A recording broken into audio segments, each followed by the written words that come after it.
time for the final word in sports all across the state.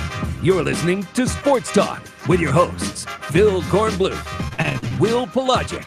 Don't leave us hanging. Join the show, 800-956-7266. It is, but I don't want to get complacent. I just want to stay humble because, like I said, those guys, like I've been saying, those guys in the room, they want the position too. I'm still, like I said, going to be a position about performance, and I'm going to have to keep working each and every day. Ladies and gentlemen, there he is, your new starting quarterback for the Clemson Tigers. I mean, Dabo had already told media like last week that Kelly Bryant, well, maybe he was saying back then he is our starting quarterback, but last night it became official. The keys to the Clemson offense handed to Kelly Bryant. Tim Beret had a little stat this afternoon, if I remember correctly. I think he said it's been 199 games since a South Carolina native started at quarterback for Clemson. Interesting. Yeah. Yeah, most of their quarterbacks have come – their starting quarterbacks have come from Georgia, North Carolina, other parts. Trying to think – I haven't looked that up. Now, I've got to Will Pelagic here. While you talk, I'm going to think if I can come up with the name of the South Carolinian who last started for Clemson. I mean, I think it would be beyond since Steve Fuller. Right? Anybody know off the top of your head? 800-956-7266, 800-956-7. I know it's probably right there staring me in the face. Well, it's interesting the way that he talked yesterday because, like you said, last week we had heard him basically say, barring anything crazy happening, it'll be Kelly rolling it out there on September 2nd against Kent State. I think that he basically won this job completely uncontested. I think that's the one thing that – You don't think Hunter Johnson or Zarek Cooper really pushed him? I don't think so. I really don't. I mean, again, we don't have the ability to have seen the 11-on-11 work, and nobody really does actually from that perspective. But the one thing that I will say is that it seemed like ever since we've had basically all the talk about it, it seems to me that he won this job and won it outright. Yeah. Well, the question is, now you think he won the job and he earned it outright, and probably so, maybe so, or is he just biding time until Hunter Johnson or Zarek Cooper gets a little more work, in particular Hunter Johnson?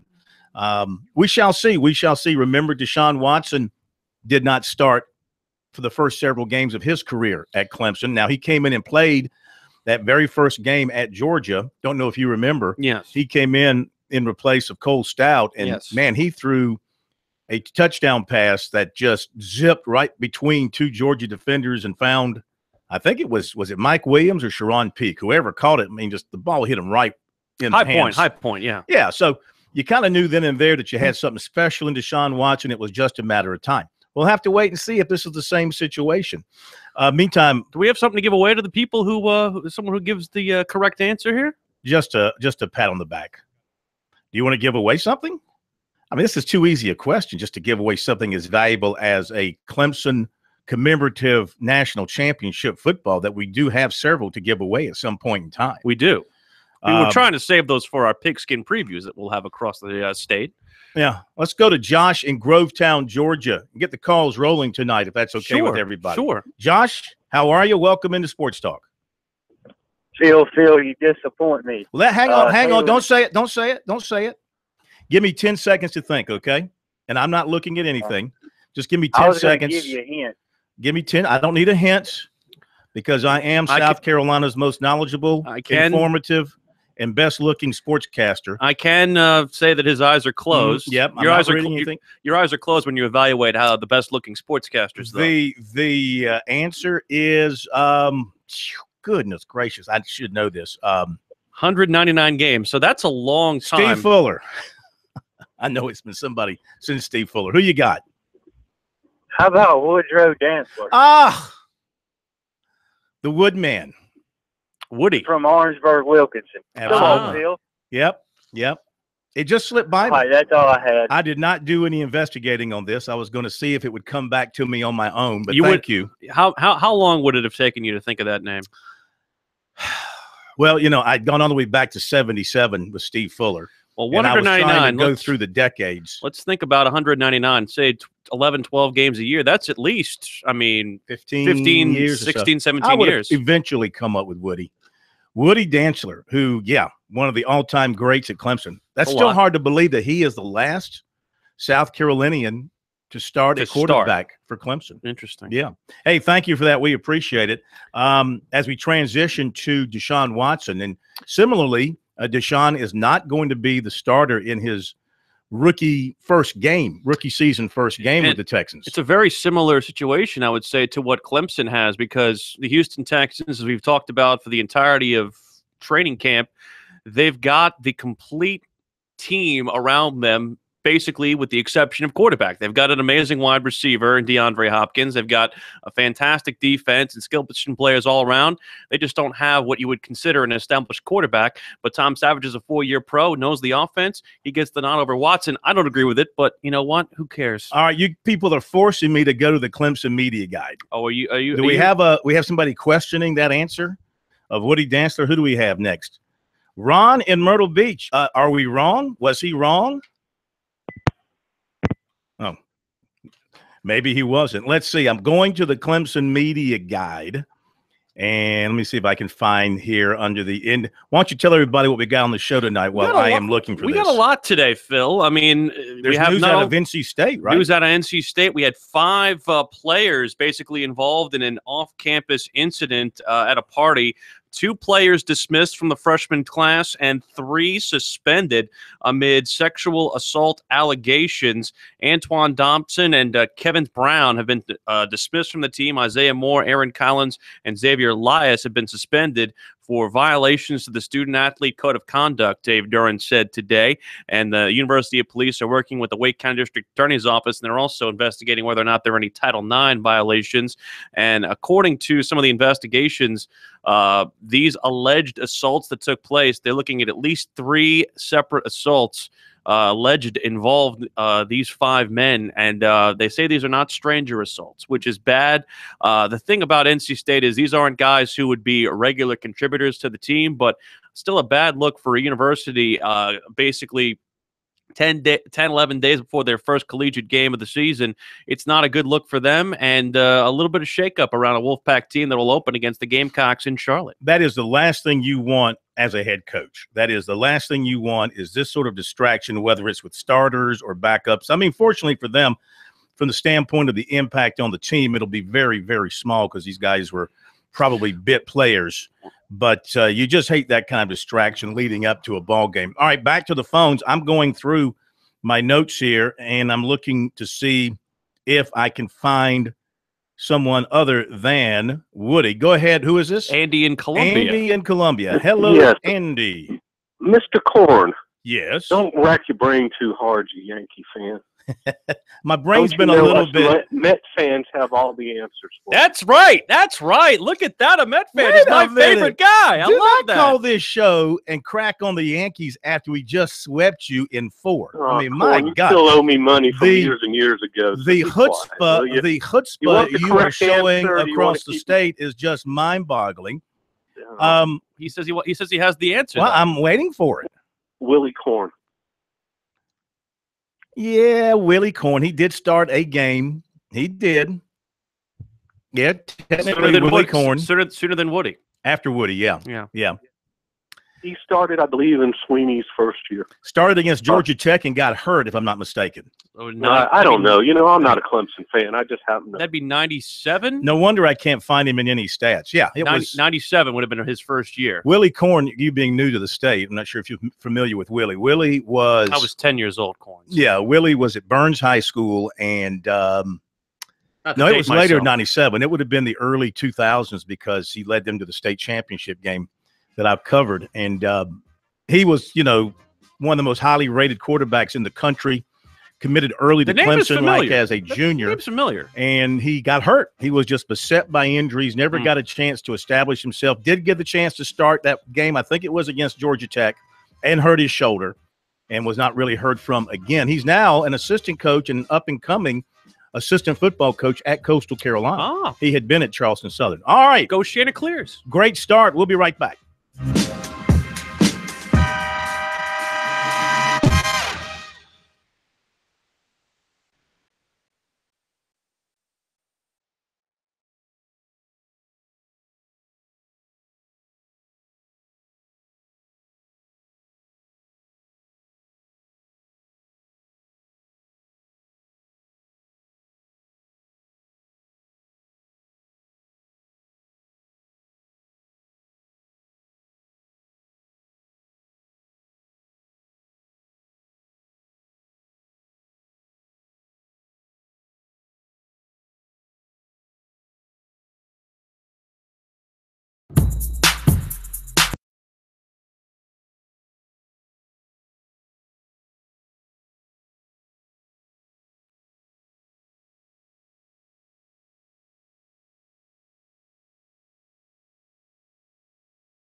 All right, Sports Talk on a Tuesday night from downtown Columbia. Those of you switching over to us, as you normally do, we thank you for joining in. If you were sticking with your station from before, glad you hung around for us tonight here on Sports Talk. We have so Welcome much, into the program. So much on the slate today. We got heavy Clemson news. Talk about the scrimmage the practice yesterday at USC, Watson, all kinds of great goodies if you're a college football fan across the state. All right, 800-956-7266 is the phone number. That's 800-956-7266. Email talkback@sportstalksc.com and on Twitter. Make sure you sign up and follow us on Twitter, and I'll tell you why. As we continue to evolve and do more and more fun and interesting stuff this year, when we are at football games, I will be at games and Will be at games. And we'll be going back and forth. One of us will be at USC and one of us will be at Clemson. And part of our post-game coverage will include, after the game, wherever we happen to be, a Periscope live review. When we come back upstairs from the interview sessions, we will jump on Twitter via Periscope, and you can jump right on there with us, and we will be able to tell you exactly what coaches and players said after the game. If you have a particular question, you can fire it away at us right then and there, and we'll spend, 15, 20 minutes with you on Periscope. So make sure you have to sign up for us on Twitter at SportsTalkSC, and, of course, be able to follow along on Periscope. And we'll inform you and promote that as we go through the season. We've been talking also about doing some of these morning for these early games, doing a little morning preview also for the two of us, wherever we are. First couple of weeks, you and I will be on the road at various places. You'll be in Charlotte. I'll be in Missouri the second week of the year for the USC game. Don't forget you're going to Clemson first. I am. Well, that's not a road trip. That's a home game. That's Every trip to Clemson's a road game. That's a home game. You've had to get in your car and travel more than 10 miles. It's a road game. Believe me. I love it. In fact, what time's that kickoff? That's a noon kick. Yeah, you better leave now. He thinks I'm kidding. I've done the Clemson trip before. You haven't done the Clemson trip on game day at 12 o'clock. Okay. You realize there's only two roads into Clemson. I'm aware. And one goes west and one goes east. Well, I know. You better leave yourself. I'm just warning you. You better leave yourself plenty of time. It's opening day. Defending national champions being honored. Lottie-dee, lottie-da, new quarterback. There'll be 80-something thousand. And people will be getting there at 6 in the morning. I'll be leaving at midnight the night before. That's a good idea. And I will set up my post. I'll just sleep in your car. I will go and sleep in the car. I will beat Clemson. Because we're not putting you in a hotel, I'll tell you that. I will beat Clemson sports information director Tim Beret to the door, and I'll be waiting for him to unlock the door when I get there. Very good. That actually happened one time with me at Florida State many years ago. Many years ago, we used to do an early morning, Saturday morning college football preview show, Teddy Hefner and I, And I was at Florida State. I mean, we went on the air at 7 o'clock in the morning, which meant getting there about 5:30, 6 o'clock. And the SID at Florida State had to let me in the press box at Florida State at 6:30 in the morning for a 7:30 game that night. Similar situation. I had that same exact situation. It was very nice to do it at Neyland Stadium, in Tennessee. Same situation. We did a morning show for a game that I think kicked at 3:30 or whatever, and I was there at bright and early at 5 o'clock. So that was back when they needed you. Today, you try and pull that off? Yeah. Are you kidding me? Hey, man, Tennessee ain't gonna happen. Their SID now is at Oregon, and he couldn't have been a nicer guy. Oh yeah, they're great people. But the whole world has changed from that standpoint. All right, so tonight we've got Dabo Swinney and Kelly Bryant coming up. More from Will Muschamp for you. The Gamecocks practicing today, but no more media avail for the Gamecocks until Friday. Then you'll have Friday, Saturday, and then you go to game week next week with the press conference on Tuesday, and then that is it. There's no more USC media avail prior to the NC State game after Tuesday, I believe. And then same thing with Clemson on press conference on Tuesday.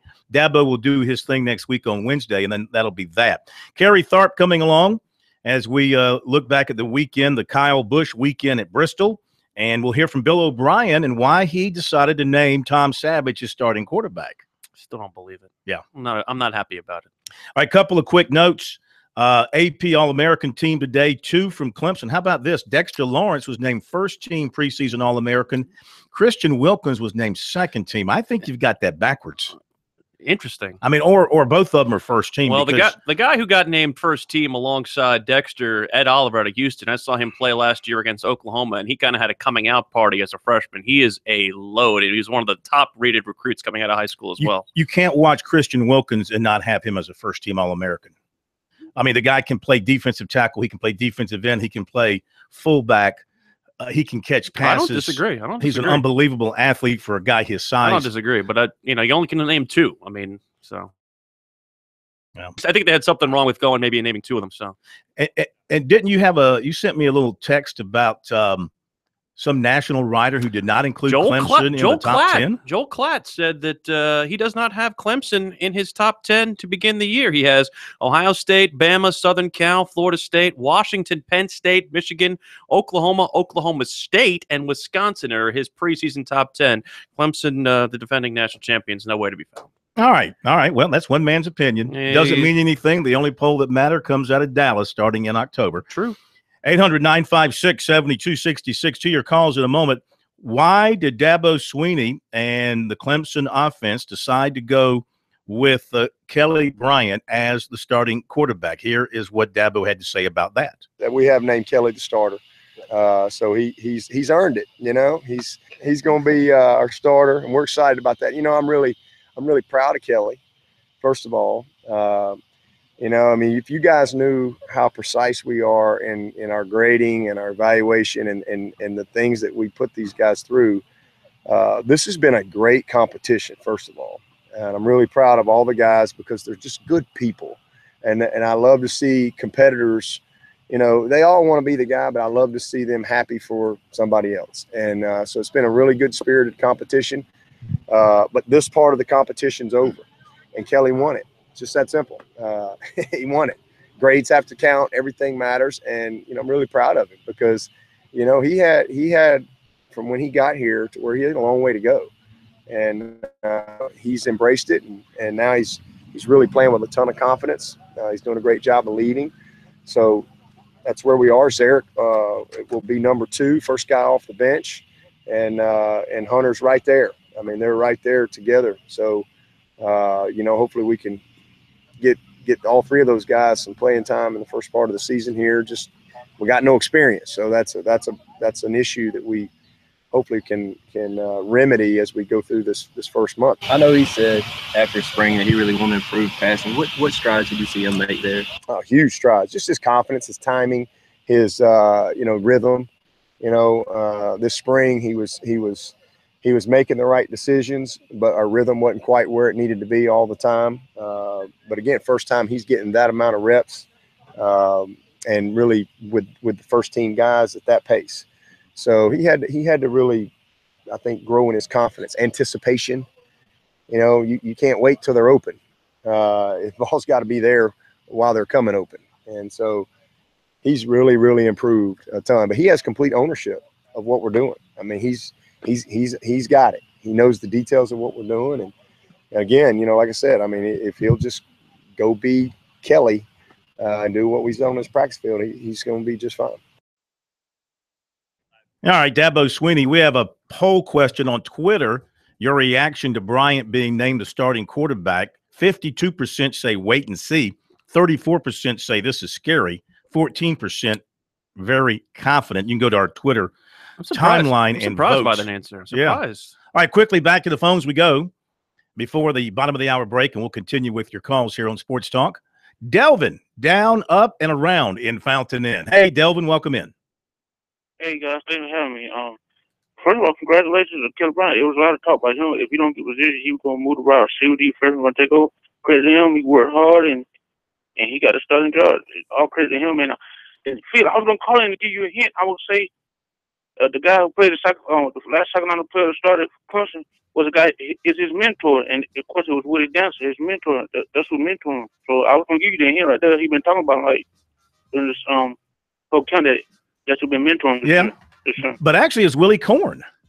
It's actually Willie Corn. He did start a game after Woody Dantzler did. Mm-hmm. Now, in terms of the last full-time starter who had the job and kept it for a while, that would be Woody.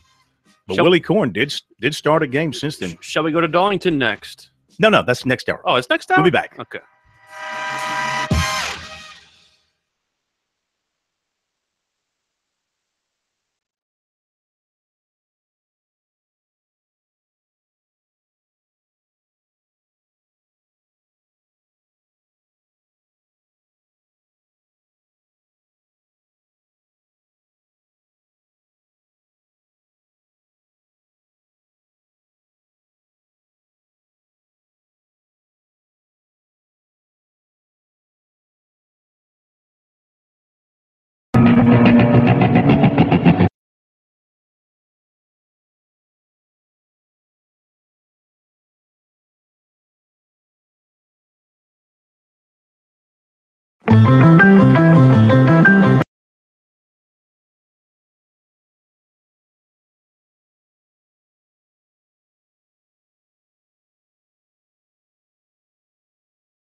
What? You don't know that.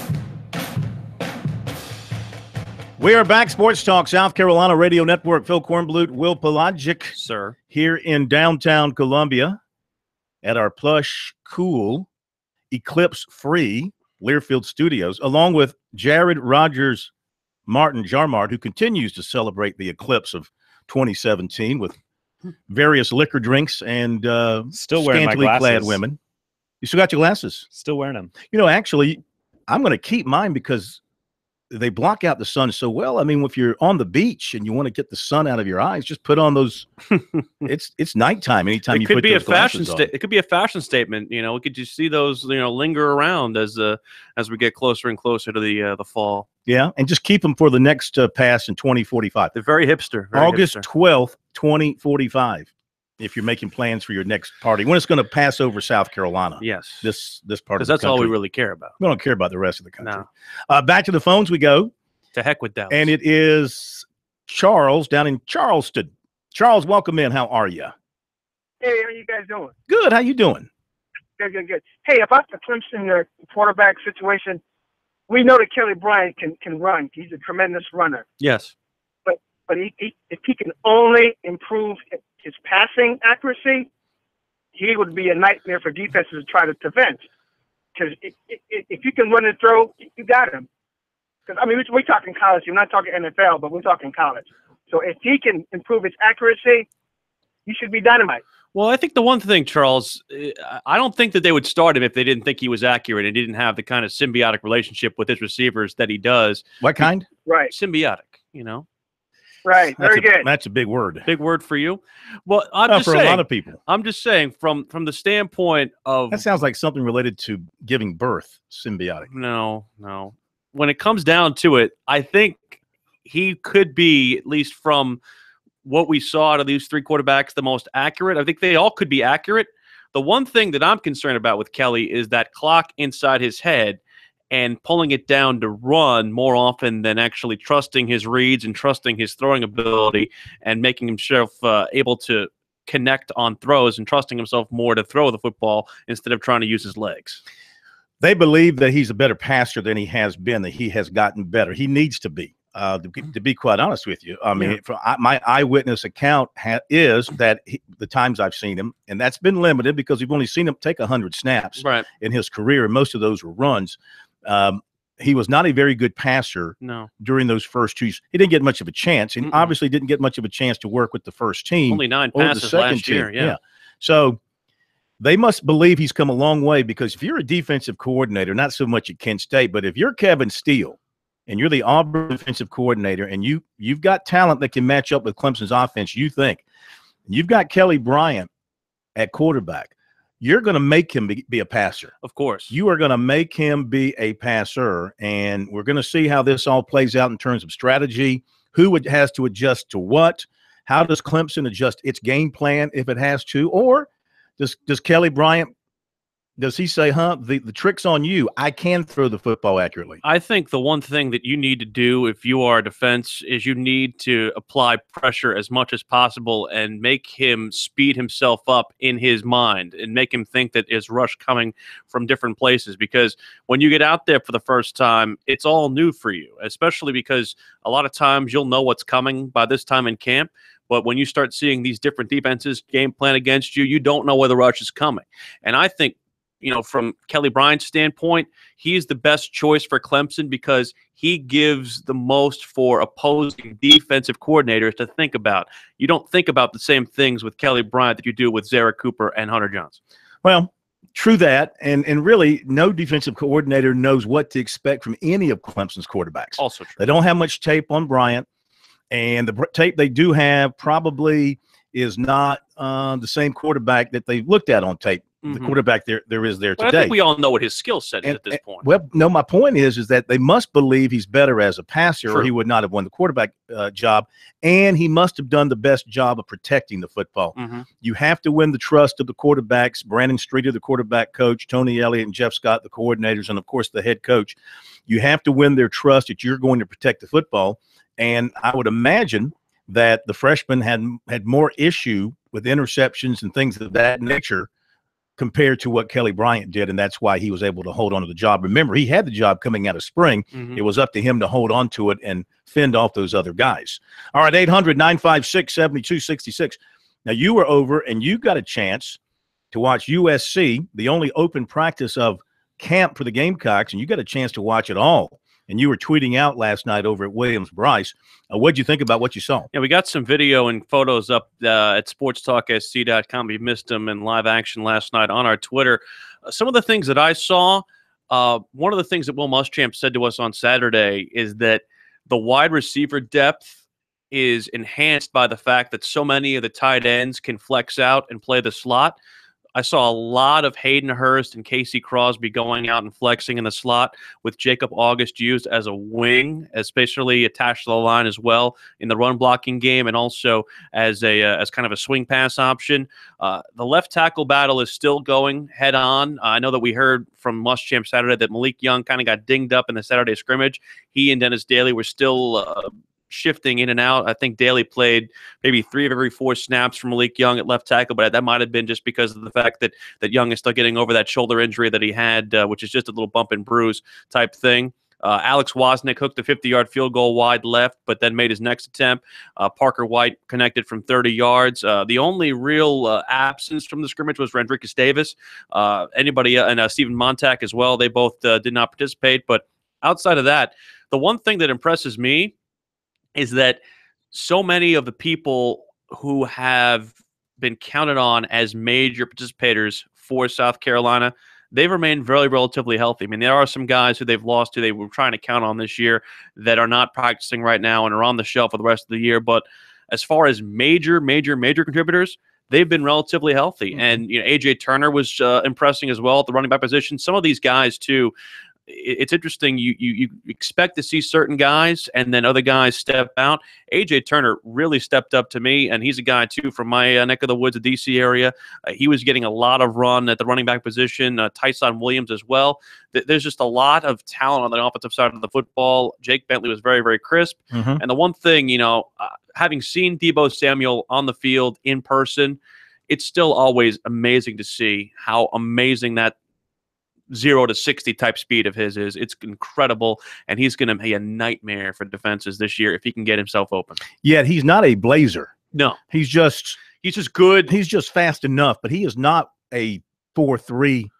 Maybe not even a 4.4 kind of guy. He's good in short spurts. He's like, you don't necessarily need to have a 4.3 40 to be a fast receiver in space. And I think the one thing is when you get him the ball in space, or you get him against a cornerback who might be a little bit smaller, he can outjump you.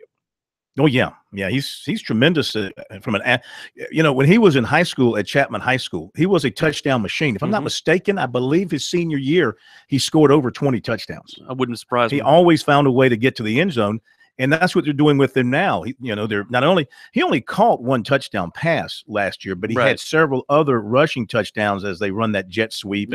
He is almost unstoppable when you get inside the 10-yard line and they line up to run that jet sweep. Anytime, too, when there was not a specific drill going on or an 11-on-11 drill, Bentley was throwing with Deebo. Like, you could tell the two of them are trying as very, very hard as possible to be on the same page. Did Bentley look confident? Did he look like he had a real firm command of what they were doing? He was very, very firm. We saw a lot of the out routes to Deebo. We saw a lot of the trust of the tight ends as well. And the other thing, too, that they brought in that we kind of noticed ancillarily when we were getting there on Saturday is they were piping in the crowd noise. And they were doing a lot of the 2-minute drill stuff and trying to do some tempo. That was one of the things that Will Muschamp said they were trying to work on Saturday. They're trying to perfect some of that stuff, especially because the first two games are away from Williams-Brice. Did they use crowd noise from the crowd on the outside, or did they take some of the crowd noise heard normally in a press box at a USC game of cheering on the Gamecocks? Did they use that, or the fans? Wow. Just wondering, because sometimes in the press box it can get louder than it can out in the stands. That's a problem at both South Carolina type schools. Just Clemson wondering. And USC have that Just wondering. These are things I wonder about out loud sometimes. Man. All right, when we come back, shade on the media from Corn. You shall hear from the guy who'll take over the quarterback job at Clemson, Kelly Bryant, plus the recruiting report is coming up.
All right, we're back. Sports Talk South Carolina Radio Network, 800-956-7266. So you and I both fell victim last night to the Twitter police. Oh, yeah. It was I bad. tell you, I love our Twitter followers. We never block a Twitter follower. No. Never.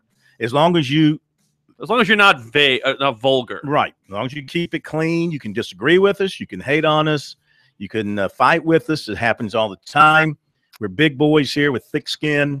And you notice we're probably the only, well, I shouldn't say that because I don't know every media outlet, but I'm willing to bet we're one of the very few media outlets in the country that does not block anybody, because most people in the media have thin skin and can't take it. We can take it, we can dish it, and we can receive it, and we don't block you. Even Dale Jr. blocked us for a while, before you got here. Maybe he unblocked us because you got here. Well, he's also a fellow Redskin fan, so why not? Possible. But nice we guy. don't block anybody. But, last night, I really butchered the tweet about Bryant being named the new starter at quarterback at Clemson. First, I typed in that Clemson named Deshaun Watson as the new starter because I had Deshaun on my mind because I'd read something about Deshaun. He had an extra year eligibility. So everybody around jumped there on somewhere. me. Everybody jumped on me about that. I said, all right, I'll fix that. And then I ended up, making a typo with Kelly Bryant's name. So I got plastered over that. And then finally, on the third try, I got it right. It's okay. I mistyped. I said Stephen Montag. I for some reason my autocorrect said Montez, and I had a couple right away being like, "Who is Stephen Montez?" I'm right. Come on. Right. I'm sitting there on the field. The thing is, the people that want to correct you, they know the correct information and they know what you're trying to do. Like you know what I'm trying to say. You know what I'm trying to say. They just want to get pleasure out of busting your chops. That's okay. Bring it on. We accept it. 800-956-7266.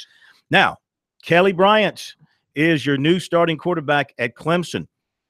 He has worked hard for this, no question about it. Remember, he came from Wren High School, had a phenomenal senior year, Shrine Bowler. If I'm not mistaken, I think he was a finalist for Mr. Football as a high school senior, I think. Sounds right. So he had to wait his time, pay his dues, and you know what? You should feel good for him. You like it when somebody stays the course. He didn't think about leaving. He didn't think about quitting, didn't think about transferring. He has paid his dues and been rewarded with the starting quarterback job at Clemson. And today he met with the media about the position, about getting the job, and how he feels about being the man. Coach Sweeney, he grabbed me after the scrimmage and told me. Then Coach Streeter, we had one-on-one with our segment, and he just told me. So it was an honor, for them to finally say it.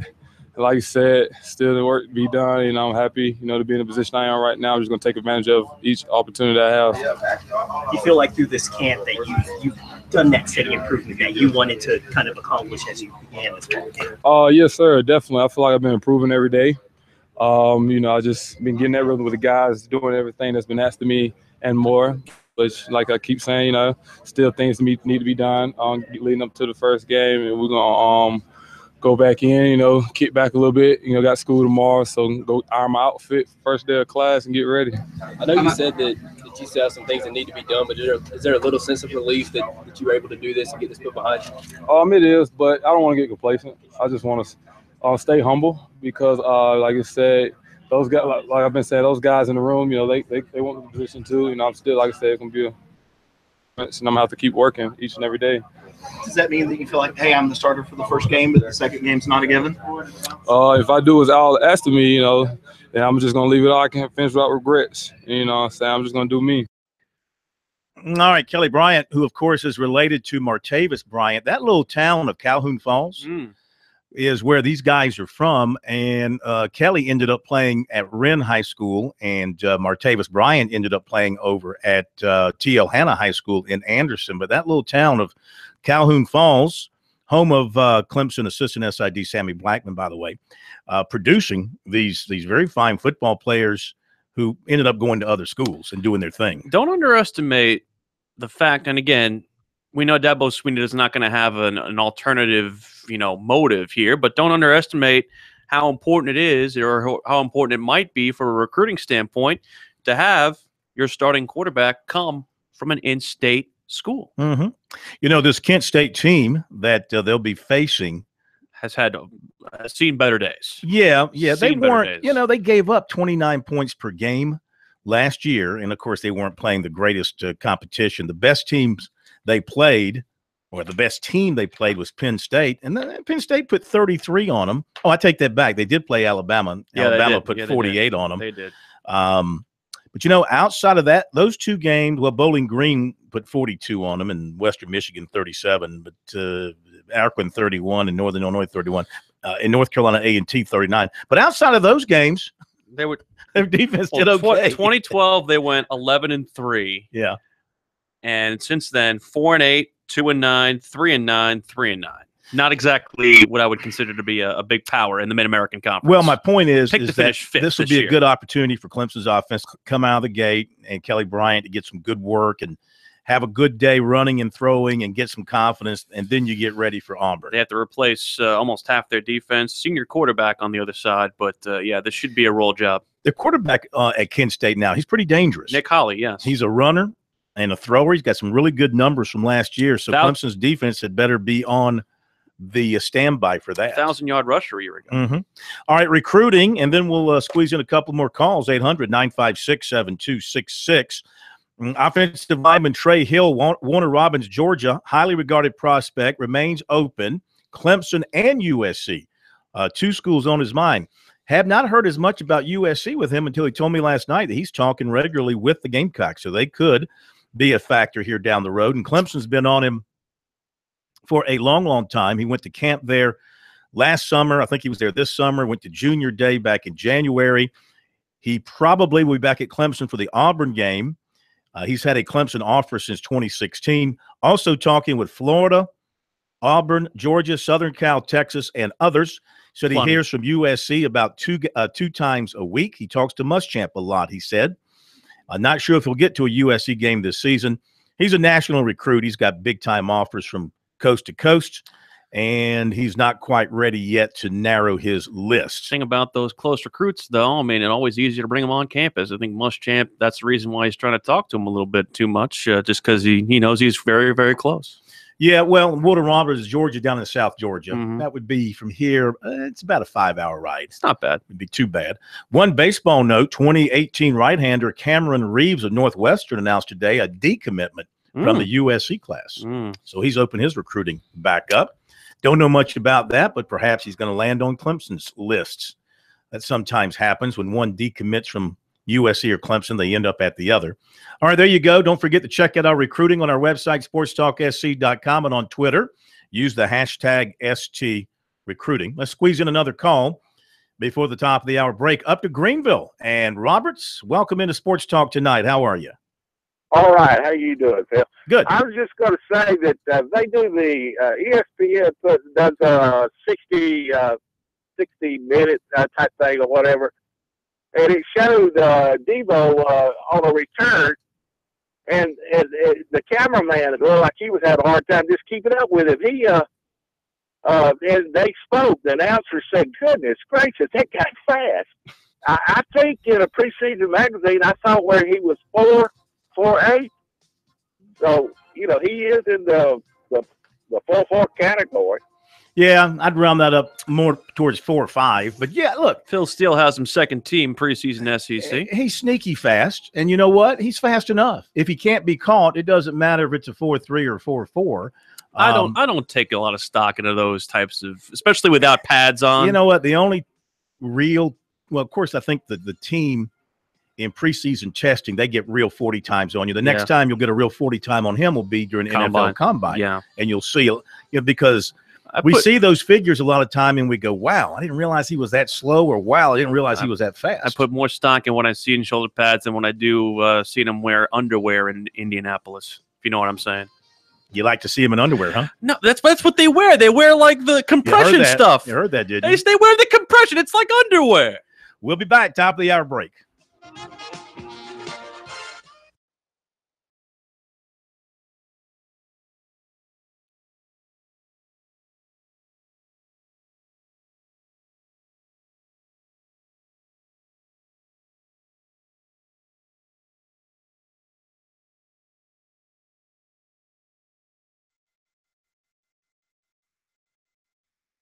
put up Jar Mart recruiting ladies. That appears to be a very hot topic around here. Jar Mart and the ladies. Is it good enough? All right, you ready? All right, here we go in 3, 2, 1. Offensive lineman Trey Hill of Warner Robins, Georgia, is one of the top uncommitted linemen in the country with offers from coast to coast, including Clemson and USC. He said he talks regularly with both programs, and he plans to get to a Clemson game this season, perhaps for Auburn. He's not sure yet if he'll make it to USC for a game, but he says he does talk to Will Muschamp a lot. He is going through the process right now of trying to narrow his list down. He is not sure when he'll cut the lists. He is going to be an early grad, so he'll try to make his decision sometime in December. And in baseball, 2018 right-hander Cameron Reeves of Northwestern has decommitted from the USC class. Phil Kornblut, South Carolina, Radio Network Sports.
time for the final word in sports all across the state.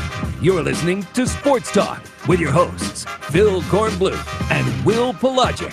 Don't leave us hanging. Join the show, 800-956-7266. All right, we're back, and just had a story that Willie P. brought up. He'll talk about it here in a second, but it's another reason why we have bars on our second story windows here at the studio, because I'd be jumping out of our second floor window. With stories like these, it just want to, I don't know, for me, just want to beat my head against the wall. You want to share that story with the people? So our good friend, Clay Travis from Outkick the Coverage, he has made it his own personal crusade to bash anything politically correct that ESPN attempts to do across the sports media world. There's a broadcaster who was set to call the University of Virginia. I'm going to be laughing as you talk about this thing because it's ridiculous. The University of Virginia is scheduled to open up their season against William and Mary in Charlottesville. As of course you might remember, the incidents that took place over at Charlottesville were very, very terrible and just awful between the factioning sides that took place there. Well, the man who was scheduled to call the game for Virginia and William and Mary has a name that is synonymous with somebody who is very big in the state of Virginia's history, but there is no relation. His name is Robert Lee. And ESPN has pulled him from this broadcast because of the fact that the synonymous nature of his name with the former Confederate general. Because his name is Robert Lee. And they didn't want to, quote, offend anybody who was possibly turning into that broadcast. Unbelievable.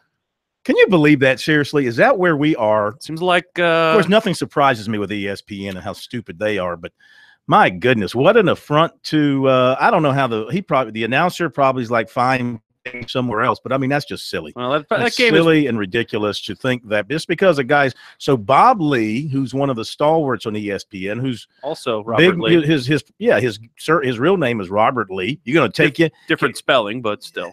Can he not? Can he not talk about things involving Virginia and the state of Virginia, or visit the state? I mean, this is the height of stupidity on the part of ESPN. I mean, in a way, who's going to be outraged by the fact that the announcer's name is Robert Lee? I wouldn't have even, if I had tuned into that game, which I wouldn't have. Who's going to watch Virginia, William and Mary anyway? That's what I'm saying. But if you happen to tune in on, that would be an ESPN3 game, wouldn't it? I mean, with one camera and very poorly lit. I'm just saying they're doing him a favor by getting him out of having to watch the University of Virginia play football or attempt to play football. I wouldn't even have noticed or made a connection between Robert Lee doing the broadcast and the fact that they're in Charlottesville doing a Virginia game. They brought attention to this by bringing attention to it. See what I'm saying? Oh yeah. If they hadn't done this, nobody would have noticed. I wouldn't have noticed. So, poo on you, ESPN, for an ESPN3 game. Yeah. All right. So what else is going on? Well, we had the USC Open practice yesterday. Kelly Bryant has been named the starter at Clemson. Deshaun Watson will back up Tom Savage at Houston. Interesting story there, and we'll hear from Bill O'Brien later on today as well. Hear from Will Muschamp this hour. Our boy Kerry Tharp is going to join us as well from Darlington as we're getting closer and closer to the Bojangles Southern 500. Absolutely. If you want to jump on board, if your name is Robert Lee, you will go to the front of the line. Anybody named Robert Lee, give us a call, 800-956-7266. Anybody named Robert or Lee? Robert or Lee, yeah. If your name is Ulysses Grant, we'll put you on the line as well, 800-956-7266. USC women's SEC schedule announced today. So the USC women will play home games in the SEC beginning on December 31st against Texas A&M. I'll be there. On a Sunday. Sure. I don't know. You could be at a bowl game somewhere. You should be at a bowl game somewhere. Should be. I got a feeling you're going to be at a bowl game somewhere that weekend. Don't make plans. That's Christmas Eve. I'm sorry. That's New Year's Eve. Yeah. I'm thinking they might be a bowl game that takes place, after New Year's Eve that might be involved. Who knows? You'll be at a bowl game. They got other SEC home games with Auburn, Tennessee, Arkansas, Missouri, Florida, Kentucky, and LSU. And their SEC road games will be Ole Miss, Missouri,